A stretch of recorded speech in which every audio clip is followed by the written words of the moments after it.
Snow Queen by Hans Christian Andersen. A Tale in 7 Stories. First story, which has to do with a mirror and its fragments. Now then, we will begin. When this story is done, you shall know a great deal more than you do now. He was a terribly bad hobgoblin, a goblin of the very wickedest sort, and in fact he was the devil himself. One day the devil was in a very good humor because he had just finished a mirror which had this peculiar power. Everything good and beautiful that was reflected in it seemed to dwindle to almost nothing at all, while everything that was worthless and ugly became the most conspicuous and even uglier than ever. In this mirror, the loveliest landscapes looked like boiled spinach, and the very best people became hideous, or stood on their hands and had no stomachs. Their faces were distorted beyond any recognition, and if a person had a freckle, it was sure to spread until it covered both nose and mouth. "This is very funny," said the devil. If a good pious thought passed through anyone's mind, it showed in the mirror as a carnal grin, and the devil laughed aloud at his ingenious invention.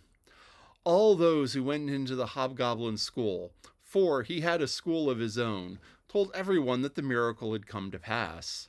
Now they asserted for the very first time that you could see how the world and its people really looked.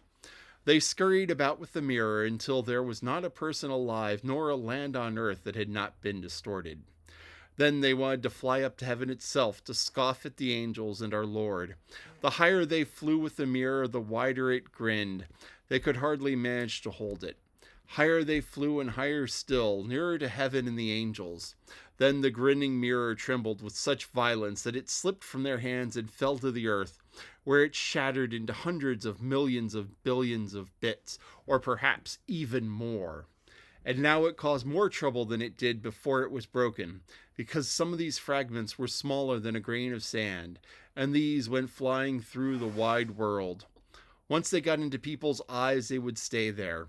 These bits of glass distorted everything the people saw, and made them only see the bad side of things, for every little bit of glass kept the same power that the whole mirror had possessed. A few people even got a splinter in their hearts, and that was a terrible thing, for it turned their hearts into lumps of ice. Some of the fragments were so large that they were used as window panes, but not the kind of window through which you should look at your friends. Other pieces were made into spectacles, and evil things came to pass when people put them on to see clearly, and to see justice done. The fiend was so tickled by it all that he laughed till his sides were sore, but fine bits of glass are still flying through the air, and now you shall hear what happened.